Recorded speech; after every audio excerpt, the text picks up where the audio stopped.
Hello ladies and gents, this is Kano from the gamer section and I'm back with another review. For today's review is on Atomic Heart Annihilation Instinct for the Xbox Series X and S, PlayStation 5 and PC.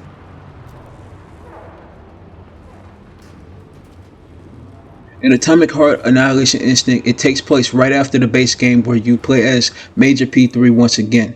He wakes up in a complex that was cut off due to a crazy AI named Nora. P3 must find Professor Lebedev to fix Nora and put a stop to her.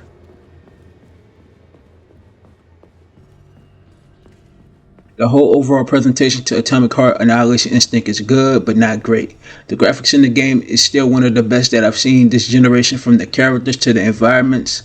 The environments in the game is what really stands out, from the water puddles, the reflection of the sun to the water puddles, the reflection of the weapons, etc. The sound design is pretty much the same, where you hear the enemies coming, the walking and running, etc. The music in the game is pretty much action based until you get to a radio or some sorts. Atomic Heart Annihilation Instinct runs at 60 frames per second on the Xbox Series X version.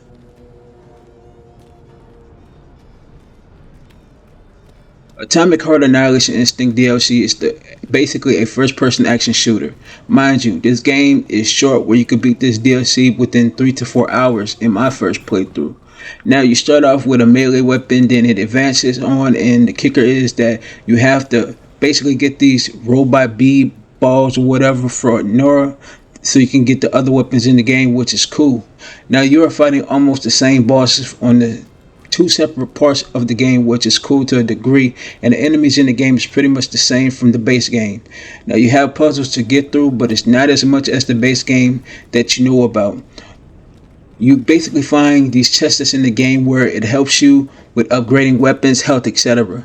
This game is very simple, and I can go on and on and on about it, but I'll leave the downside to it like this.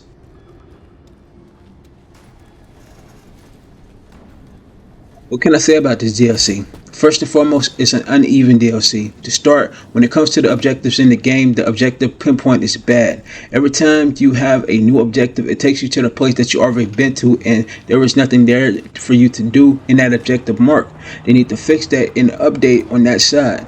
They need to patch up the reloading of the weapon button, because every time I would basically reload, it would use my health pack to heal me when I'm already fully healed already, which I truly believe they need to work on.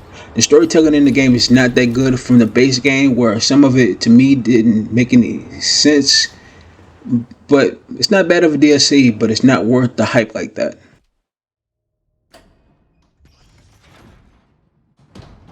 For that, I give Atomic Heart Annihilation Instinct a 3 out of 5.